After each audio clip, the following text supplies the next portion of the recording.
Usah dibiarkan kadok naik junjung. Pada 31 Mac lalu, Mahkamah Persekutuan menolak permohonan Najib untuk mendapatkan kebenaran bagi menyemak keputusan Mahkamah Persekutuan yang menolak rayuan akhir kes penyelewengan dana RM42 juta milik SRC International. Susulan itu, keputusan yang dibuat 23 Ogos tahun lalu oleh panel hakim yang dipengerusikan Ketua Hakim Negara Tun Tengku Maimun Tuan Mat yang mengekalkan sabitan bersalah, hukuman penjara 12 tahun dan denda RM210 juta terhadap Najib adalah kekal.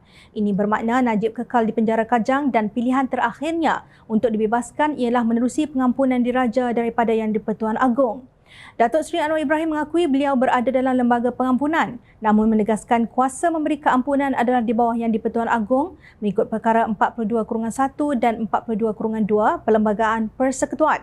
Susulan itu, Perdana Menteri menegaskan tidak timbul konflik kepentingan dalam hal itu kerana ada proses yang perlu diikuti dan keputusan akhir adalah di bawah kuasa Yang di-Pertuan Agong.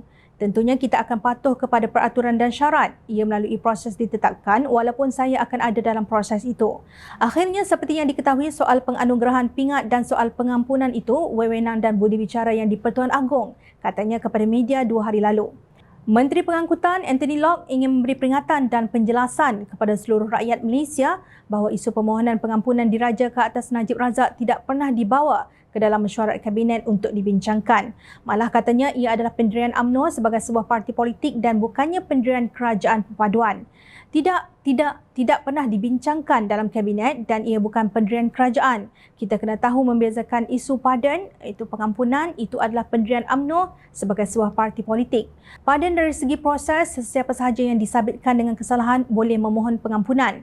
Itu adalah proses biasa. Sesiapa sahaja boleh memohon pengampunan. Tapi sama ada dibenarkan atau tidak, terpulang kepada Yang di-Pertuan Agong, kita menaruh kepercayaan kepada proses dan kebijaksanaan Agong untuk membuat keputusan yang terbaik, katanya dipetik Astro Awani. Jika dilihat secara luaran, ianya tidaklah seserius yang dibaca atau didengar oleh sesetengah pihak. Namun, ada di antara mereka yang berada di peringkat akar umbi sangat bimbang dengan situasi sebegini demi menjaga integriti, jangka hayat kerajaan dan kepercayaan rakyat. Keluhan itu dibawakan oleh Ahli Parlimen Pasir Gudang Hassan Abdul Karim yang berkata, isu melibatkan pengampunan Najib dan penangguhan kes Ahmad Zahid di Mahkamah Tinggi Kuala Lumpur itu memberi kesan negatif terhadap imej baik Kerajaan Perpaduan pimpinan Perdana Menteri Anwar Ibrahim. Malah Pakatan Harapan, PH dan Parti Keadilan Rakyat PKR akan rebah tersungkur bersama-sama Barisan Nasional BN jika Najib serta Presiden UMNO Datuk Seri Dr. Ahmad Zahid Hamidi dibebas begitu mudah.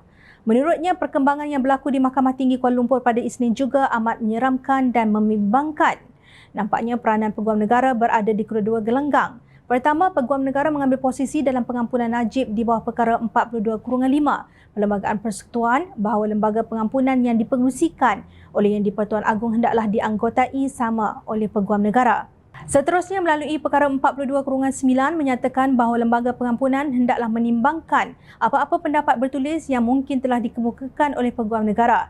Di bawah perkara 42 Perlembagaan Persekutuan telah disebut dengan jelas bahawa takrif kuasa yang ada pada Yang di-Pertuan Agong tertaluk di bawah perkara 42/4-B bahawa kuasa agung dijalankan mengikut nasihat lembaga pengampunan yang ditubuhkan mengikut fasal /5 perkara 42. Katanya dalam satu hantaran di Facebooknya semalam.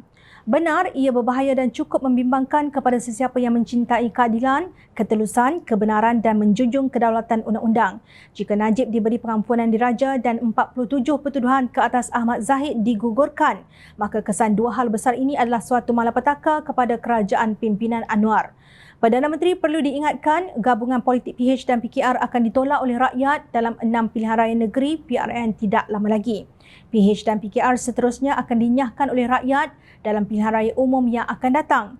Terkini, petisyen yang dilancarkan Gabungan Pilihan Raya Bersih dan Adil Bersih berhubung pengampunan diraja untuk tidak membebas dan melepaskan Najib Razak sudah mendapat jumlah tanda tangan terbanyak iaitu 147,108 sehingga jam 6 petang semalam.